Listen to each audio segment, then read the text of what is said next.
Ayan mga lods, ito naman ang ating ulam sa tanghalian mga lods. Pagprito lang tayo ng isdang dalagang bukid mga lods. Ayan. Yan yung ating isdang dalagang bukid mga lods. Yung mataba yung ating mga isda mga lods eh. Oh.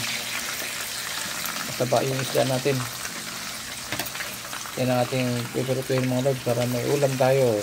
Ayan. Prito-prito muna tayo mga lods. Okay. Yung ating dalagang bukid. Ayan. Kaya lang nasa syudad na tayo mga lods, no? Dalagang bukid yun, nasa syudad tayo. Prito natin mga lods. Lagyan natin mga lods mga lods para sabay sila mga lods. Habang naluluto yung natin, siyempre ang ibabaw ay ano na siya mga lods. Mabili ka na sa lutuin. Ayan. Ngayon lang natin mga lods. Siyempre balik rin natin mga lods. Baka masunog. Ayan. Okay. Kasi pagka namalis baka masunog eh. Kaya natin sunog yung mga lods para masarap ang isa pang magbagay yung sunog. Ayan. Malasa siya. Ayan. Magamanag. Ayan yung ating prito sa dalagang bukid. Ayan.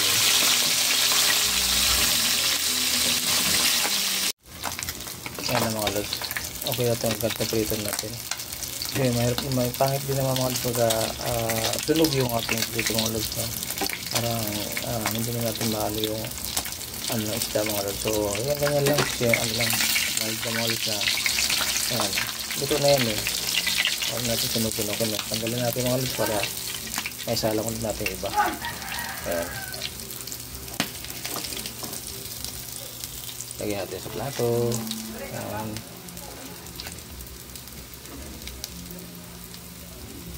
Ayan. Okay. Maglagay naman tayo ng iba mga lods.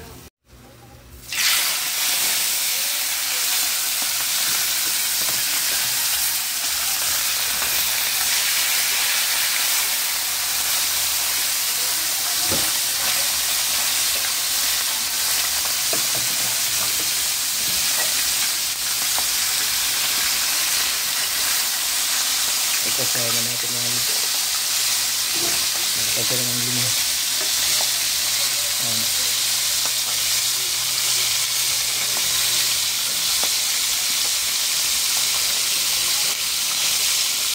So yung mga lods, yung ating finished product mga lods. Ayan na. At syempre mayroon tayong sausawan mga lods. Ayan yung ating sausawan. Tapos mayroon pa dito mga lods. Yan. Okay.